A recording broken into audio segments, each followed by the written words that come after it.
Hey, welcome to another edition of The Urban Therapist. And I am your host, Eddie Jean Hall Jr. And we want to thank you for joining us today. We have a very special topic and a very special guest that is going to be joining us in the next few minutes. But first, I want to tell everybody thank you so much for your continued support on Facebook, YouTube, and the other platforms that you can find the Urban Therapist on. We appreciate you guys joining us for this third season, and we promise you it's going to continue to get better. And so you know when that happens, that's my cue to bring the man on who does his thing to make this happen. The one, the only, the producer, the man who makes the urban therapist come to life, Mr. Lewis Rose. You doing your thing today. You doing your I thing guess today. so. Yeah, okay. Got your drum roll for you. Of Notice the course. drum roll was for you. I gave you How you doing, man? applause. Well, I gave and you I appreciate applause. that. I appreciate that, man. Did my heart good. Did my heart good. What's going on, man? It's been a minute. I'm good. It has been, but here we are. Yeah. We're You ready ready? for another live show.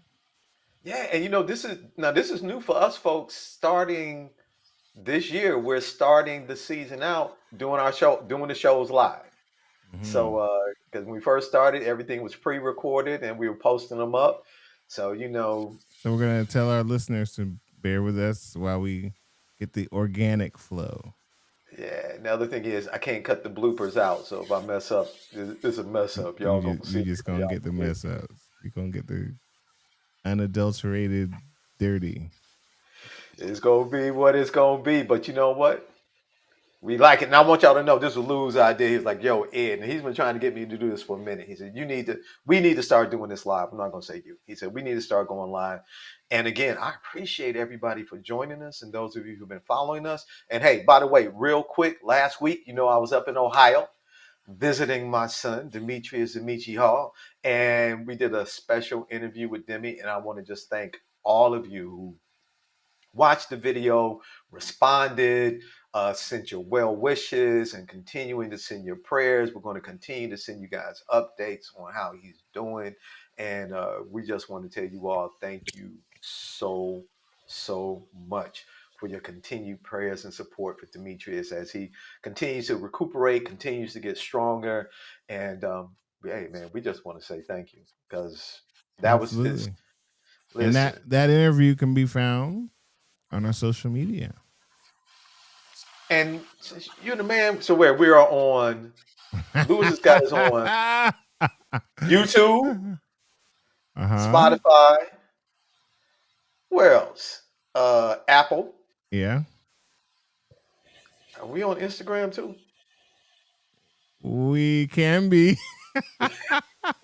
We have an Instagram presence, although you won't find the live show there. You're Yeah. gonna find the live show there, but you can't Yes. find the live show here with us, and you're here. That's correct. And we thank you for joining us. So listen, we're going to get started.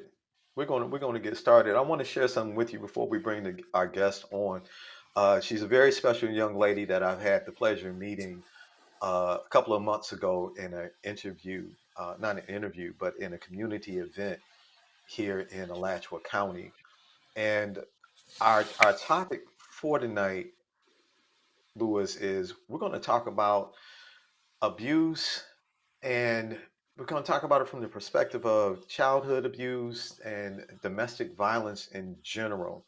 Um, this is one of those topics where it's very sensitive. And if you find yourself getting triggered, I want you to I want you to call the National Domestic Violence Hotline. That number is 800 799 7233.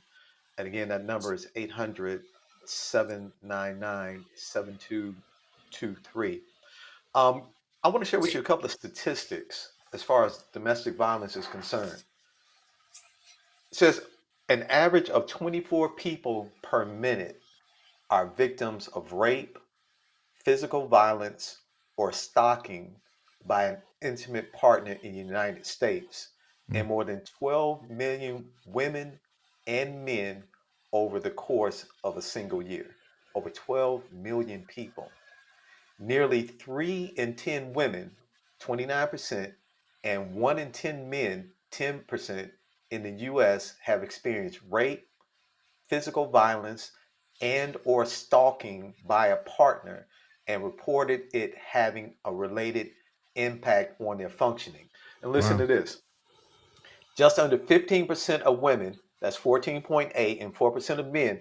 And I'm bringing out, and I'm glad that they bring out both of these statistics, because when we talk about domestic violence and we talk about abuse, oftentimes it's through the years, it's always been looked at as specifically um, a female issue. And it's Mm. predominantly happens to women, and it's predominantly reported by women, but men are victims of domestic violence as well. And it's saying just 15% of women and 4% of men in the US have been injured as a result of intimate partner violence. And that included rape, physical violence, and or stalking by an intimate partner. And this last one I want to read is this. It says 1 in 4 women and 1 in 7 men age 18 and older in the US have been the victim of severe physical violence by an intimate partner in their lifetime. That's heavy. This is talking about domestic abuse. Now, and then if we talk about abuse, period, talking about physical, sexual, or emotional abuse that takes place in childhood, as a teenager, as an adult. These are some of those things that, as a therapist, that we deal with men and women, as well as with our youth. And it's important for us to talk about them. Unfortunately, as a community, it's hard for us to talk about it. Thank goodness more and more men and women are willing to come forward and tell their story, to give people courage to know that there is help, there Hmm. is hope, and that you can make it through this. With the proper help, you can make it through and overcome these things that may have happened to you. And you know what, Lou, real quick before we transition, I was talking to one of my family members not too long ago, and in my naivety, and what I have to say is in my naivety, I said, "Oh yeah, well, growing up, man, we didn't have to deal with some of the things that so many other families, had to deal with." And you know what she told me? Mm. She said, "As far as you know." Mm. And I had to sit back and I said, "Wow." I said, "Because I don't know." Absolutely. And that is the thing. So much, so many times we hide and we bury this, and people deal with these issues and these traumas for years, Yes. and it affects their mental, their emotional, and their physical health, and it impacts their relationships as they're matriculating through life. So tonight, we want to bring on someone who is going to share some of their story, who um, I'm telling you, when we met and I heard her story, I asked her, I said, "Listen, would you please consider being on our podcast to share?" And she agreed. And so we are going to introduce to you in a moment our guest for tonight on the Urban Therapist, Miss Tamika Powell.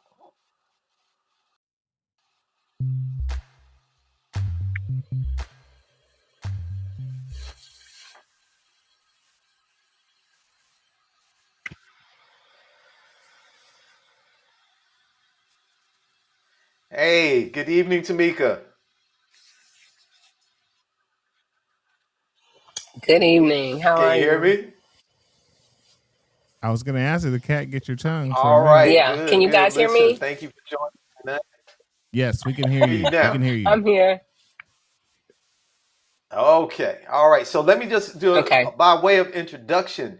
Miss Tamika Powell is the head of an organization called Perfected in Love, whose purpose is to set the captives free and to restore the brokenhearted. through teaching one on one that she can change the world one person at a time. And when we first interviewed, what I want to make sure I read this quotation right, Tamika. Here's what you shared with me. Uh-oh. She What does said, it or you say? said, Okay. this is what you said. This is what I wrote down. You said, I want to talk about how you can live through anything with God as your hope. Beautiful. So with that being said, You can. Tamika, if you don't, okay, we're gonna start. Tamika, if you don't mind, with what you feel comfortable with sharing tonight, share your story with us. What's been your journey from what you went through to now? Hmm.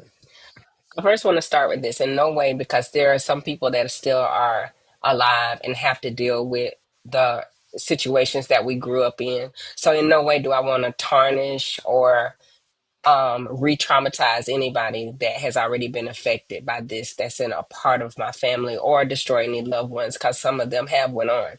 So I just want to bring awareness and also help you understand that just because someone does create or live in an abusive situation, a lot of times they're already traumatized by something that has happened to them. So now not only are they victims, but now they become abusers. And I think that is where my story started. My story started as a little girl. I was probably 2 years old, and my first abusive situation was my two parents. And they were having an argument, and my father threw my mother across the room.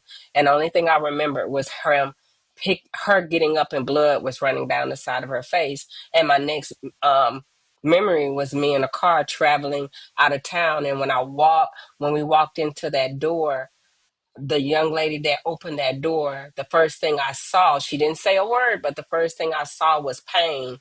At 3 years old, I recognized that she was being abused. That was like a format for me of knowing that abuse was real. And it wasn't just domestic violence, it was family abuse, it was child abuse.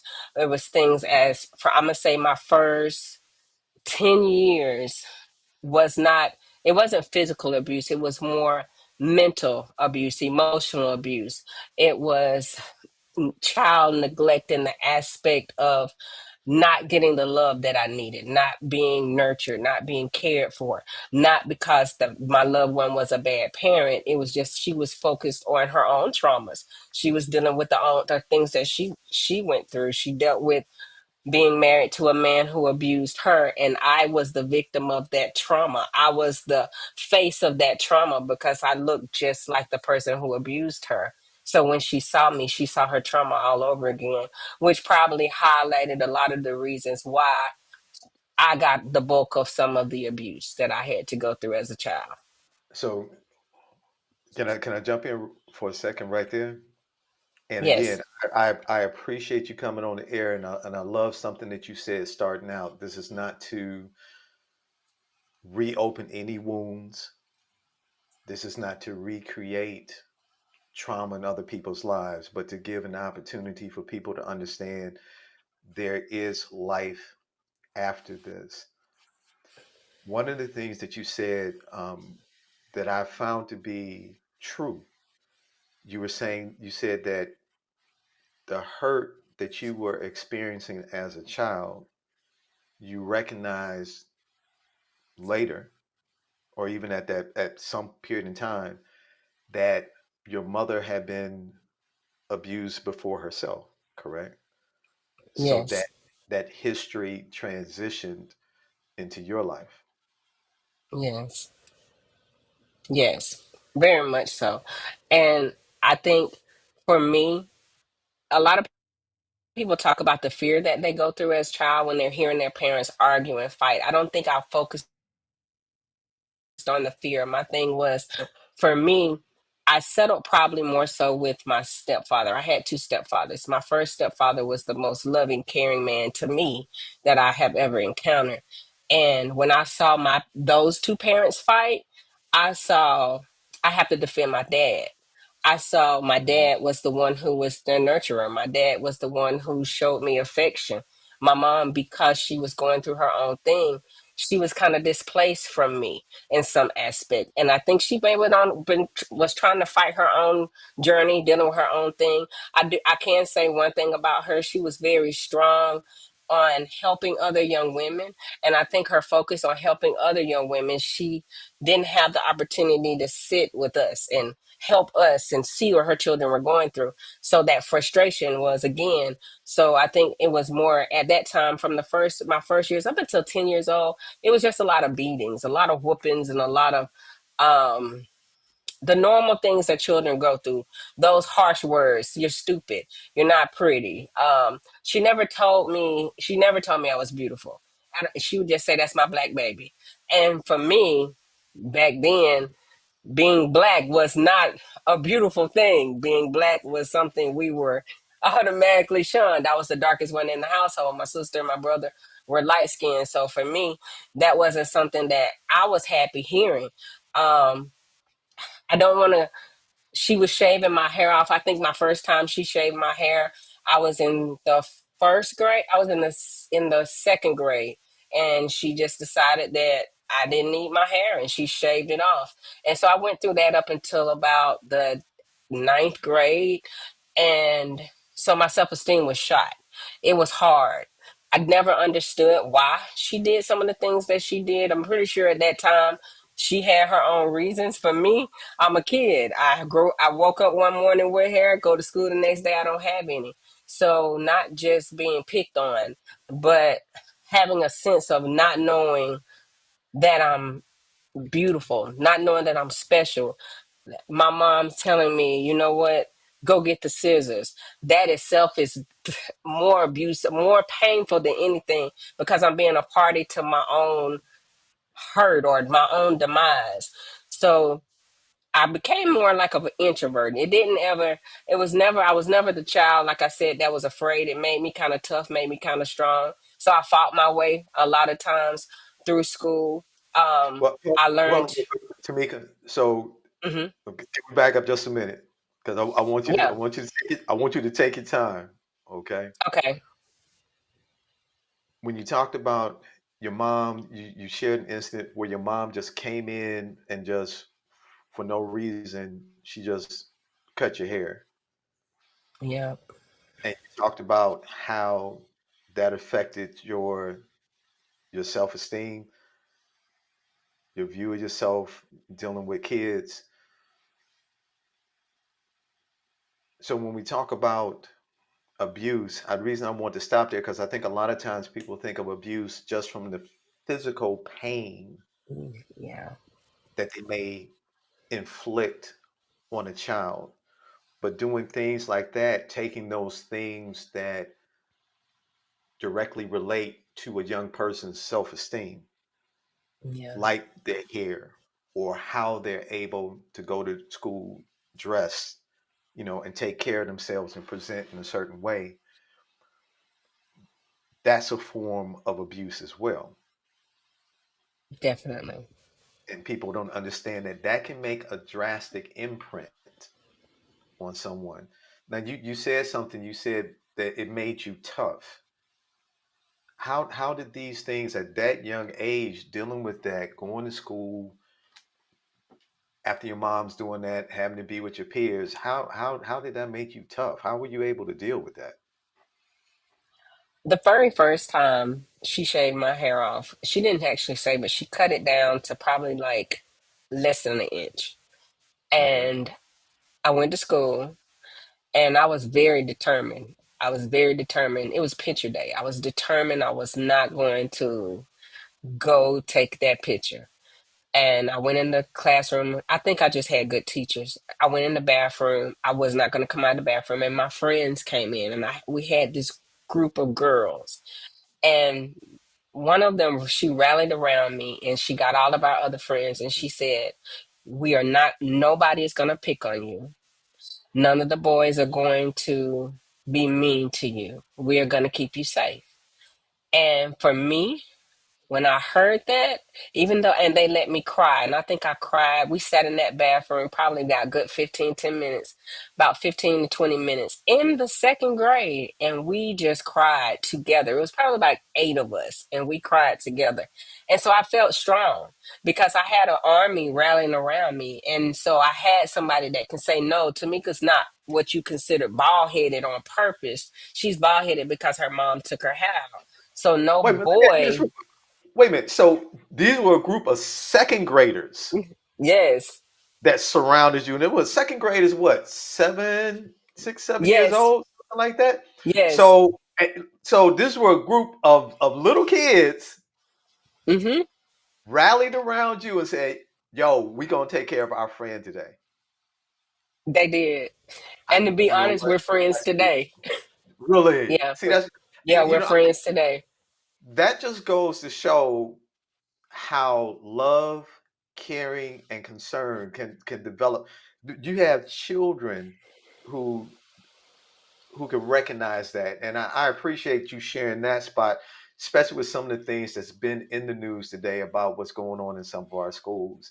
So your little second grade friends, a group of second graders, rallied around you, saw that you Hmm. had been hurt, and said, Hmm. "We gonna do something about this. We gonna take care of our friend." Right. I felt safe. I think Okay. that was my thing. I felt safe. I had a group of people who protected me when no one else was there to protect me. I could go to school from because I went to that school from kindergarten up until fourth grade. So from kindergarten to fourth grade, I never really heard a harsh word. And if somebody did say something, oh, one somebody was gonna say something, and It I was was a home. fighter, so Okay. it was okay. But being in a community, and that does make the difference, even no matter what you're going through when you're in a community of people who accept you. So it really didn't make a difference. I think what I looked like on the outside, because I felt so strong on the inside, I felt like I had somebody to lean on. I had people that understood that this was not me. Once I left that school, life changed. The dynamics of things changed. So talk about how life changed. So at that point, you had your support, your elementary school friends. You were going through the abusive situations at home, and so then you went from elementary school to middle school. Did you moved? Y'all moved to a different location? My mom and my dad broke up. That was the hardest. I still think today that's still hard for me. That was the hardest thing for me to have to deal with because I left. Not did I just break up with my father, my family dynamic broke up. So we were separated. But it was my mom. We moved to we moved to an apartment. We had a home. We moved into an apartment. I was at a different school. I was in the fourth grade, so we were still in elementary school. And I went to a school and I didn't know anybody. And the one girl that I did know, she wasn't strong enough to protect me. And even as a little girl, I paid attention. I just this is just something about me. I could pick up that she wanted to say something, but she couldn't say anything because she wasn't strong enough. Well, you said that she wanted to say something to you that she saw or that she recognized that something was going on with you. Well, at this point, we were I was I was bald. So I was at a new school and easily be picked on. The target, the little girl. And so I was acting out because my mom met a new person and that person started sexually I was being molested. And so here I am, this angry little black girl, and I'm screaming because I was they have the poster children who they're either drawing pictures that look crazy, wearing weird clothes, just acting. I'm doing everything to get the attention without using my words for the school to realize something's not okay at home. But they didn't see that. All they saw So was when you this little girl who, so go ahead, I'm no, I'm sorry. sorry. Go ahead. Go All ahead. I'm they gonna let you saw finish. was this little girl. Like I would sometimes I would have outbursts, not because my mom would just say, "You just bad." No, because somebody in the classroom would say something to me. And I was an avid reader. And at the other school, I was a real strong reader. At this school, I was no longer important. I was not the girl that everybody wanted to be around, or the teachers looked at me, she's something's wrong with her. And so, even though I was going through some physical abuse at home, my mom had started to become a little more aggressive. We were Some of the beatings got a little worse, and now she's dating a child molester, and I don't know how to say anything. And now I'm being picked on at school. So for me, my world has changed. There's no one there to protect me. The one girl that used to go to school with us at the other school now is going to this new school with me, but her voice isn't strong enough. She has to do what they do So, because so she's at the new school. okay. So now let me ask you something. With going back to what you're saying, and I know this is, and I appreciate you sharing these parts of your life with us tonight. And it's important. And folks, Tamika agreed to do this because we know there are a lot of other people out there who are dealing with this. One of the things you said was that as a young person, you started acting out, and you were acting out to try to get attention because you didn't know how to share with other people what was going on. I wanted to bring that back up because a lot of times, ladies and gentlemen, when we see our young children acting up, or what we might consider as acting up or acting out, there could be a specific reason for that. And in your case, with what you were Yes. going through, this was your way of trying to get attention, of trying to get help by the way you were dressing, by the way you were acting in class. Like you said, you didn't have that voice. You didn't have your crew surrounding you like you did before. And so was your way of crying for help. Folks, I want you to understand that everybody, how can I say this? Sometimes we need to look beyond what we see and inquire, try to get to the reasons why. And you had reasons why you were acting like that. And that's Mhm. from what you shared with us tonight. That's how you were trying to get some help. Yeah. So how did it I transition from you around my mom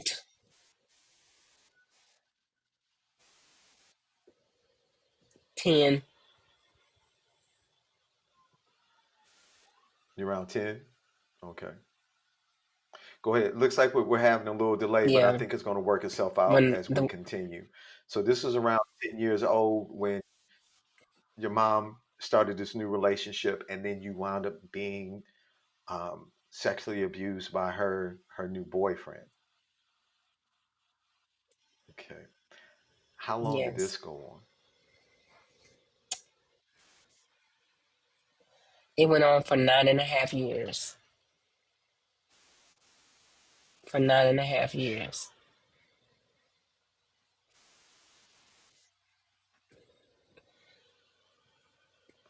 So you It lived with this was from the time you were I 10, 11 years we old to back in adult.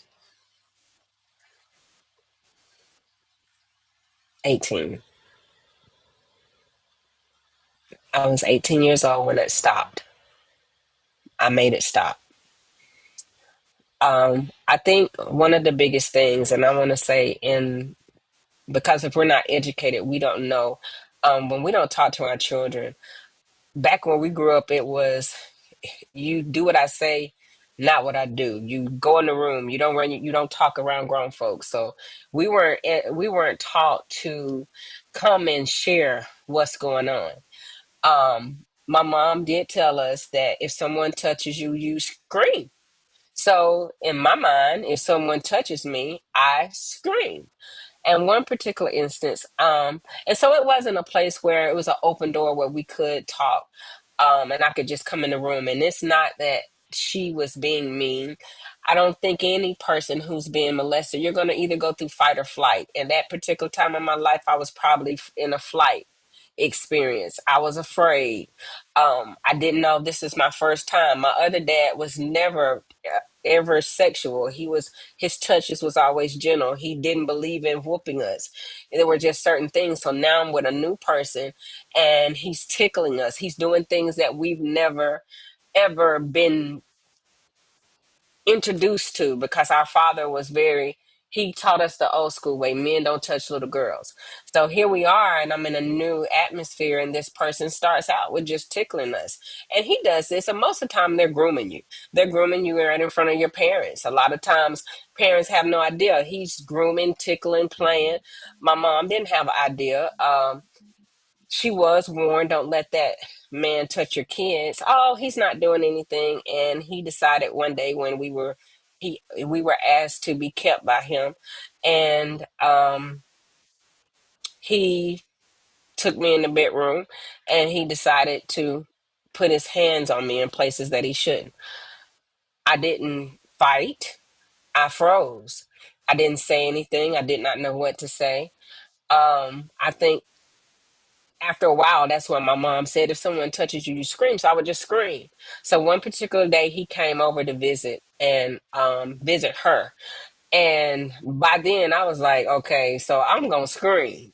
When he comes, if he touches me, I'm going to scream. I was a little feisty little somebody. So he came in, and he pinched me on my little jaws and tickled me on my shoulder or something. And I screamed. And my mom looked at me and she said, "What's wrong with you? What's wrong with you? Are you crazy?" And I'm looking at her like, "You told me if a man touches me, scream." I don't say the words, but in my thoughts, because I'm more of a thinker. And so she looked at me and she said, "Touch her again, because she's crazy." And he touched me again and I screamed. And she looked at me, she said, "Oh, you think you grown." And I'm thinking to myself, you said if he touches me to scream. And so she said, "If you scream one more time, I'm gonna slap you in your face." And she said, "Touch her." And he touched me. And he didn't touch me like sexually. It was more like a tap or little something like that. And she slapped me to the floor. And I'm not, again, I stood up. In myself, I was like, "No, you said if he touches you, you scream." So we probably did that about 10 times. She slapped me. I would get back up. I was 10 and a half, and she finally told me to go to my room. And my sister said, I will never You were 10 forget, my and a sister half was when like, this "Why happened? did you not just say something?" Yeah, I was still in fourth grade. She said, "Why did you not say something? Why did you just keep letting him, mama slap you?" And she was like, why would you just keep doing that?" And I just looked at her and I said, "Because he don't have no business touching me." But I didn't tell. We didn't know to tell. I didn't tell until fifth grade, when we had good touch, bad touch in school. And then I was being so transitioning, because that person, we were in the military. So transitioning to a military school is a big, big, big, big thing. It's a total different lifestyle. Here I am now. I'm picked on because I'm not real. I'm not real military. I'm fake. So I'm the typical, what you call, inner city school kid. I'm a fight. Like, they didn't fight. They didn't do a lot of things.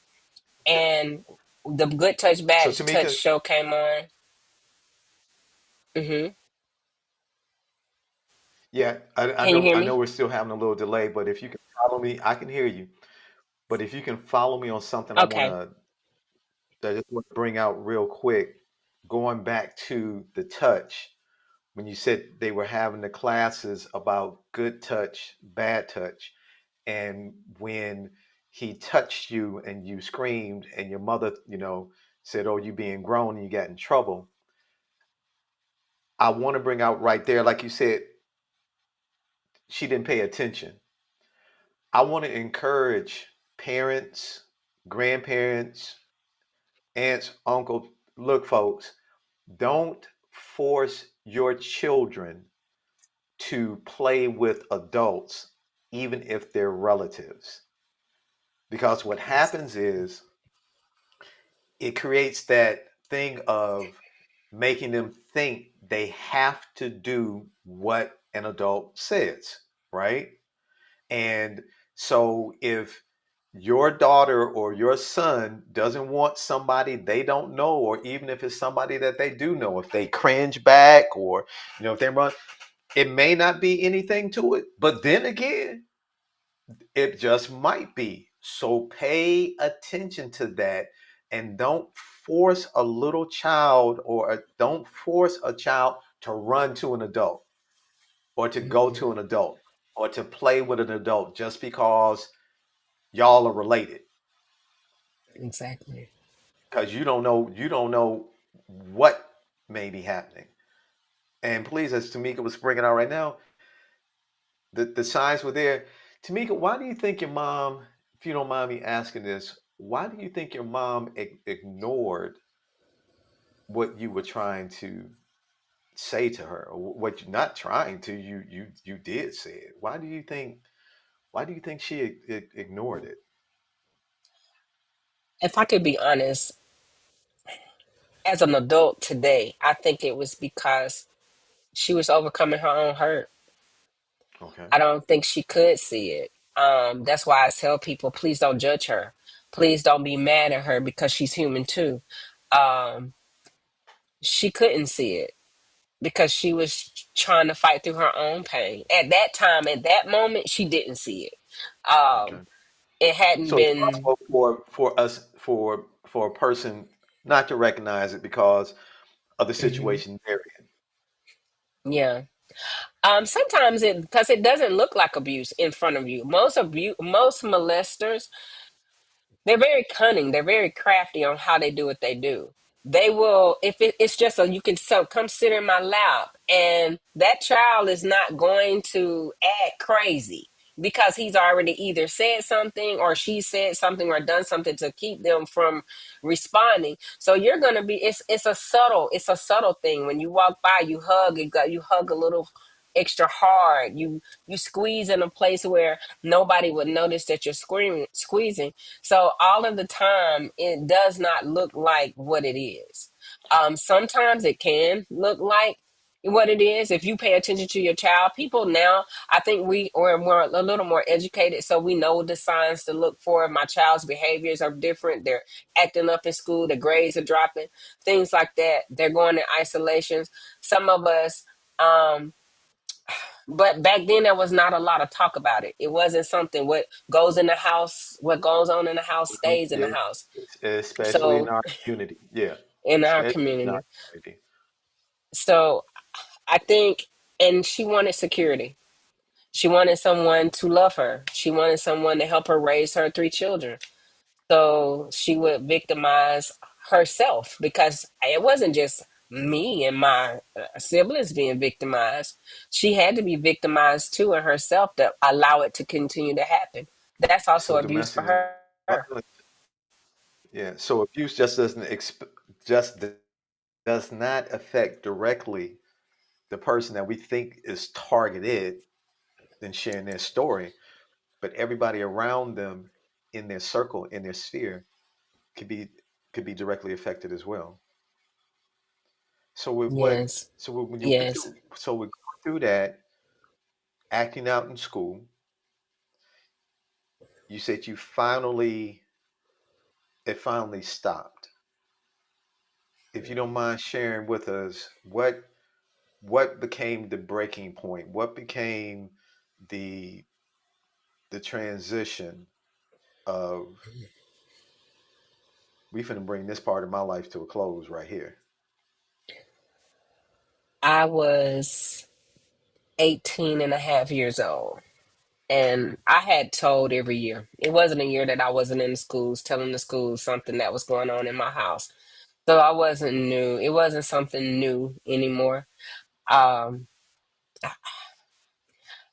I was pregnant at the time by my boyfriend, and I used to push my dresser against the door to keep him from coming, my stepfather from coming in my bedroom at night. And this particular morning, I was a little, I had got a little big, so I couldn't push the door. So he came in that morning and he popped the lock and he was exposed. And I jumped up and slammed the door, and he ran back in his room. And I called my best friend, and she came and picked me up. And I was gone for the day. I had a conversation with my mom when I came home that evening. And her conversation to me is, "You're old enough to deal with this. You deal with this by yourself." Your mother So, told you to deal with this after you shared with yes, her what. what he did. He shared with Okay. her what he did. She told me that that had happened to him. We had a conversation. It wasn't a pretty conversation.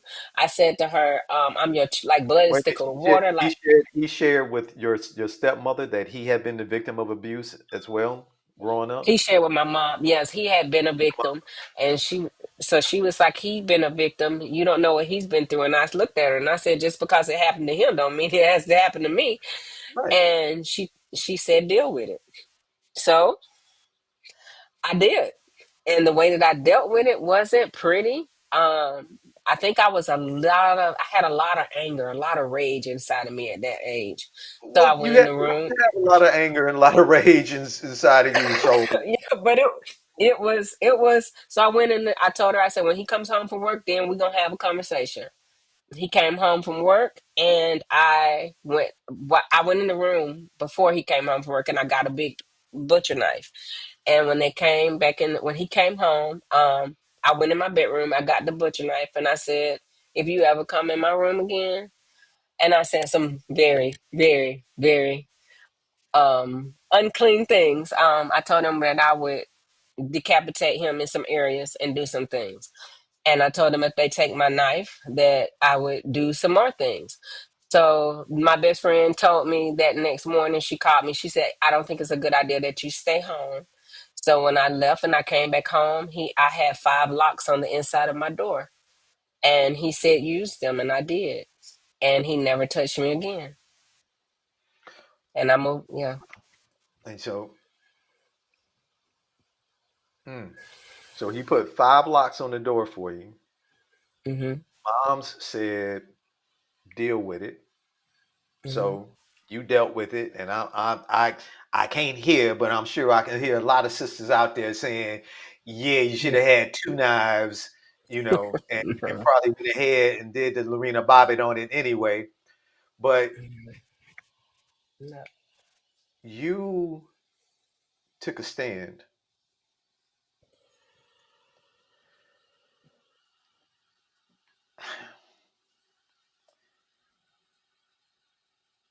Hearing your mom say, "Deal with it," Mm. hearing her say that, well, he went through it too. And from what I'm picking up from what you're saying is, she was kind of using that as a, I don't want to, there is no justification. So we'll just say maybe she was using that to try to explain his behavior, because statistics do show that people who who abuse Hmm. sexually may have or have oftentimes been victims of sexual abuse themselves. Yeah. But at I that time, think how did you feel when that I was was said? angry. I was very disappointed and angry at her. Mhm. I think I went through a period where there was a lot of hatred in my heart for my mom. I loved her, but I hated her. But as I grew up and I went through my own abuse and I began to understand things from a different perspective, I began to understand that there was an area of weakness that she had, that she didn't have the strength to fight for us. And the one thing she said, because we restored our relationship before she passed away, I love my mom, I really do. Yeah, And I did get her permission to share my story before she passed. absolutely. she said to me, she just wanted to give us the best life. And she did. She put us in the best schools. We had the best home. We had the best clothes. She wanted us to have the best. And the sacrifice for her was that. Was it okay? It wasn't.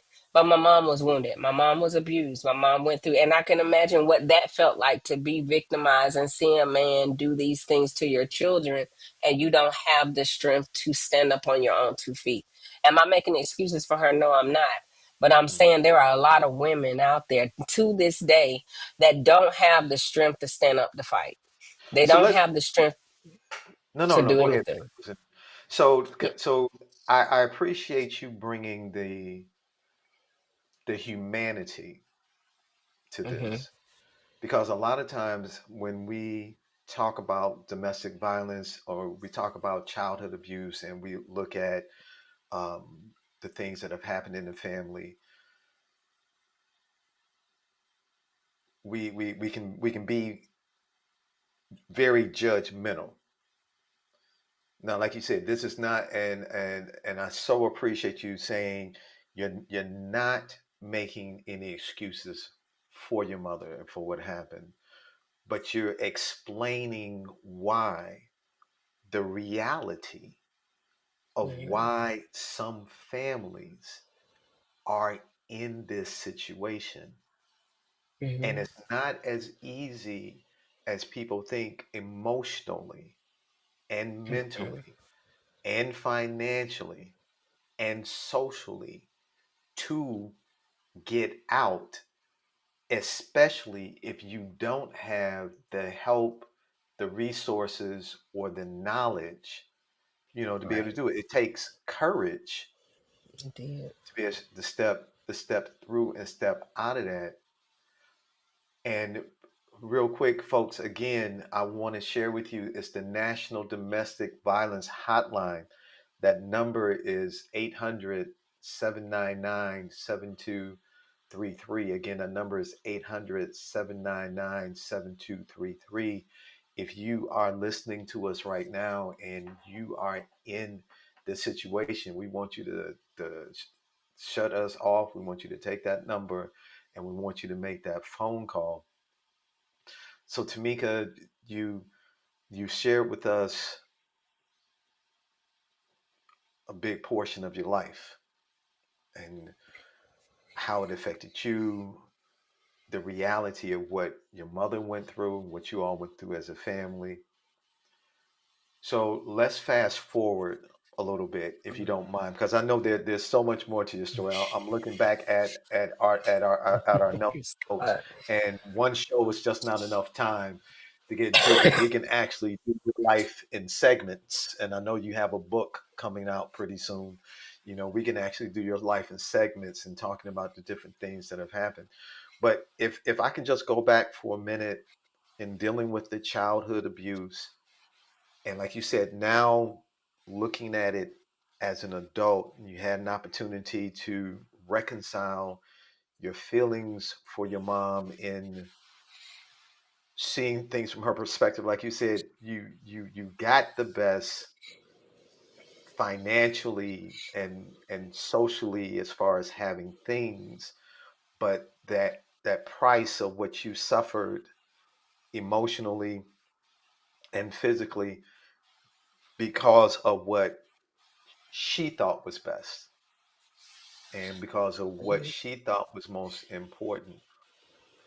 Now, as an adult being on this side, how do you use these experiences and the knowledge that you've gained in helping other women? Because I know that's one of your primary targets. Your goals is helping other women who have experienced some of the things that you've experienced, and we're just dealing with the childhood abuse right here. We haven't even talked about your life as an adult and how that right. what you went through then transitioned to some of your choices. So we're gonna come back to that though. Okay. I want Right. to talk about today though the person we've got sitting in front of us right now. How did you use these experiences to mold you? How did you use these things to take you to the level that you are where you are in life now? versus there are others who this has led to drug abuse, Mhm. alcoholism, extremely promiscuous lifestyle, suicide, as a matter of Yes. fact. Okay. So what that what was it that brought you through to this point that you want to share with other women tonight that can help them and men? I'm going to say this: never stop telling your story. And I never stopped telling my story, even when people told me I lied. And I think what kept me is I had only, if it was two people who believed me. I was put in therapy, so the therapist believed me and they gave me tools on how to deal with my anger.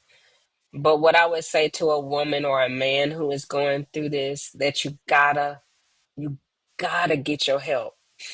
You got to know that you're worthy. You got to know you don't deserve this stuff. And you got to do the work to get yourself whole. I went through a lot of therapy. I held myself accountable. I held myself accountable. I had to deal with my anger issues. I had to look at why, after a while, I kept allowing myself to be in situations where I could be touched or I could be um, violated, because after a while, it becomes a pattern for you. And I But let me think I ask you real just quick real now. When you say you held yourself accountable, now you never like blamed yourself for this, right? So no. what do you mean when you say you held yourself accountable? Because I want people to understand what well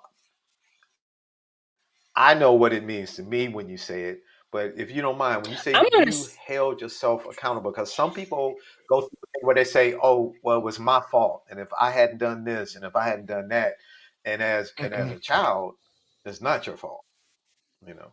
No, no, it wasn't my fault. None of it was my fault. Even when I was told it was my fault, it wasn't my fault. I held myself the accountability of that. It was okay to be honest, like just to be real. No matter what, I kept myself strong. It was my responsibility to love myself. Like it took me a long time to get to that place. And so that's the accountability that I'm talking about. You have to do the work to love yourself. That tears down every part of who you are because it takes your innocence away.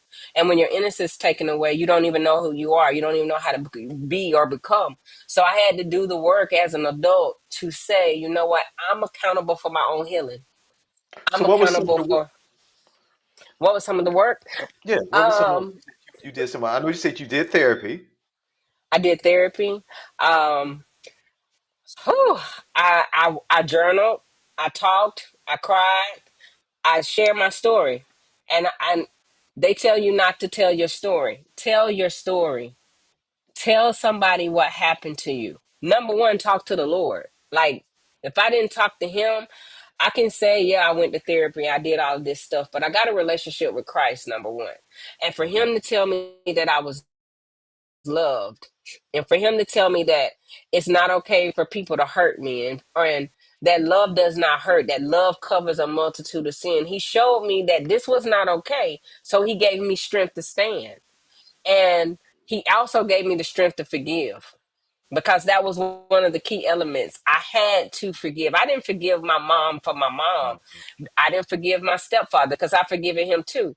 I didn't forgive my brothers and sisters because I had to. I did it because I needed to free myself. And that was one of the biggest things that I think was the most important for me, because no matter what my mom went through or the things that we went through, I still loved her. Nothing happened that stopped me from loving her. I had a hate in my heart, or a bitterness, we would say. But when the Lord said, you got to heal that, I had to go through the process to heal that. And it didn't look like, it wasn't roses. It wasn't easy. It was a lot of blame. It was a lot of stuff. But I, I'm so thankful, because It was when hard he work. told me to forgive her, yes, it was hard work, because I had to sit back and look at, because he didn't show me what she was doing anymore. He was showing me what I did. He was showing me the anger that I was holding on into my heart, the separation that I was allowing happen in my heart. towards her. So even if she did want to apologize, I was not in a place to receive it. Okay. So, and it was coming out in other places of my life. So Tamika, that's what I did. that's what you did. Listen, we're gonna have to get ready to wrap it up for tonight. Just a couple of things in closing that you brought out that I want to re-emphasize. You made up your mind that you were going to put in the work that you needed for you to help yourself. I love the fact that you said you allow God into your life to help you through this. And along with that, therapy,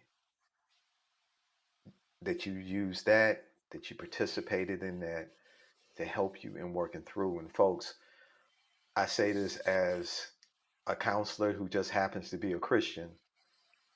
That combination of divine help and human effort is something that's needed to help us as we walk through and as we make it through things like that. Lou, I apologize, man. I was looking at I had the window open, but I had it on comments. I didn't have it where I needed to have it so I could see you. So, Tamika, I want to say again, thank you. I know we kept You're you a little longer welcome. than Thank we you. said we were going to keep you tonight, This story had to folks. be told, so I Yeah, think that's important. and this is only one part. This is just part one. But I want to remind everyone that Miss Powell is the CEO of Perfected in Love, whose purpose is to set the captives free and to restore the brokenhearted. And she's going to do that through teaching one person at a time. Kamika, again, thank you so much for coming on tonight, sharing part of your life story. Our prayers are with you as you continue forward and reaching out and helping other people. Everyone, we want to remind you that if you do find yourself, if you are dealing with or you know someone who is dealing with domestic violence, that toll free number 800-799-7233. That is 800-799-7233. And folks, listen, don't hesitate to reach out for help. There are trained, qualified therapists. It's important to work on this if you've been through it. Get the help that you need. Let us help you work and walk through this. Tamika, thank you again. Thank you so much. I appreciate it.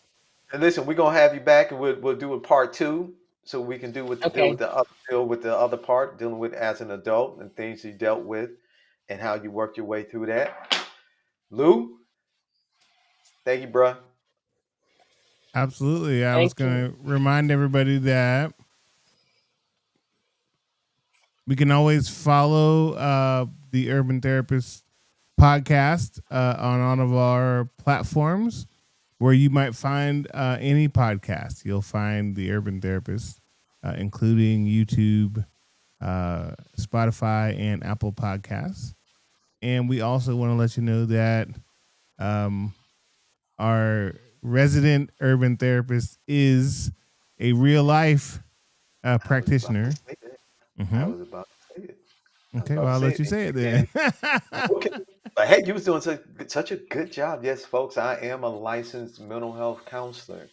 And so, if you are interested in pursuing therapy, you can go to our website at myurbantherapist.com. We do provide virtual telehealth services. So, you can click on either the Grow Therapy button or the Headway button, and you can make an appointment, and we can go from there. But yes, I am a licensed mental health therapist and would love the opportunity to help you take your life to the next level. Lou, listen, man, this has been a great start to the new Mm-hmm. year. Miss Powell, we're gonna have you Hey. back. He said the new year like Okay. it's a new year yet. Well, We in you know, we November. moving We talking about months. New It Year. gotta be a It's new a new year. year for the urban therapist. We starting out like Yes. at the end of the year, moving into the new year, so you know, it's the new year for us. That's all Right. I'm saying. That's what I'm saying. It's a And new plus, hey, beginning. listen, our first guest on here came with it. She came with it and brought it to us and helped us, man. So hey, listen, we're off to a great start this year, y'all. And with that being said, I am the Urban Therapist. You have been with myself, my good friend, the producer, Mr. Lewis Rhodes, and our first guest of the year, No, actually, Tamika. Yeah, you're our first live guest, Miss Tamika Powell. Demi was our guest last week, but Miss Tamika Powell, our first live guest, and we will see you next time. Take care, everybody.